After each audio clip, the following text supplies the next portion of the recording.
Are there any specific examples in your book that I'm thinking of a couple, but where companies failed and failed and failed, and then it turned around and there was a success?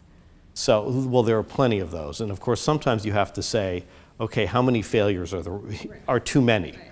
I mean, we look at Rovio, which launched Angry Birds. And Angry Birds was, depending upon how you count it, the 53rd or the 54th product that they came up with the 50-something before that being failures. So one would hope that every time they failed, they learned a little something about what it takes to drive that engagement with online gamers. One of the examples that we cite in the book is WD-40, the common household lubricant, fix everything that's stuck product. And WD-40 stands for Water Displacement Formula number 40.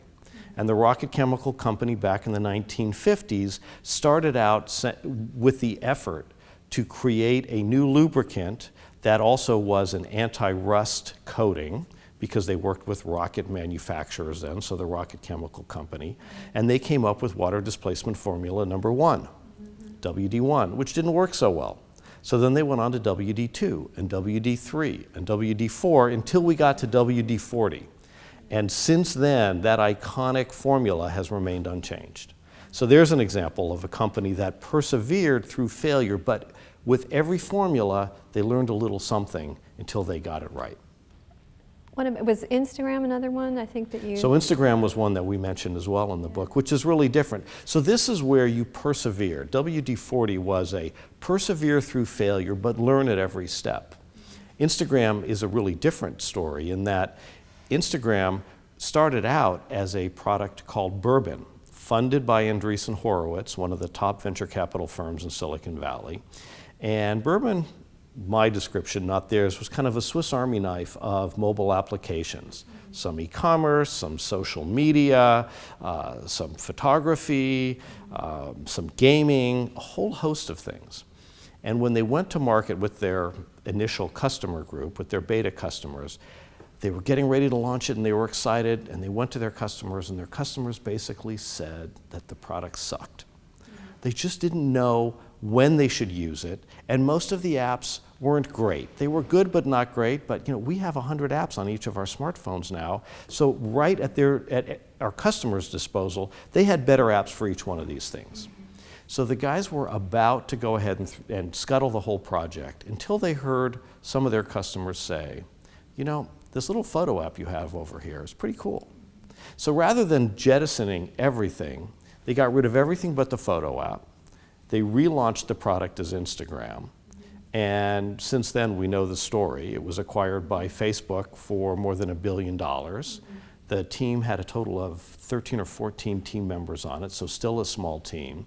And what's interesting is since then, this product, Instagram, has been Facebook's most effective, fastest growing application. So they were clearly on to something good with that. And they learned by listening to their customers in spite of the failure. In terms of, listening to your customers, I think you mentioned Netflix and Quickstar. So what kind of lessons are learned by that sort of failure? Well, so this is another failure. So, many of you may remember that Netflix decided that it was going to split its service a couple of years ago. So Netflix would remain the brand for the streaming video service, and then they would take the video by mails, which is the DVDs by mails, how they started, and launch a new brand called Quickstar. Well, their customers didn't like that very much, and their customers reacted quickly and vehemently, and within just a couple of months, Netflix share price had lost 75%. So Netflix was on sale for 75% off, and most market watchers figured that somebody, a Disney, a Time Warner, a Fox, would jump in and gobble them up for the discount price. But what Netflix did was really smart. Netflix CEO Reed Hastings videotaped a public apology to the customers and said, you know what, we've been working for 15 years to build this company, and we did something that really pissed you off. We're sorry. Stay with us, we will fix it. Now, a lot of people said that's not going to make a difference, but it did. people stopped leaving. Some of the customers came back.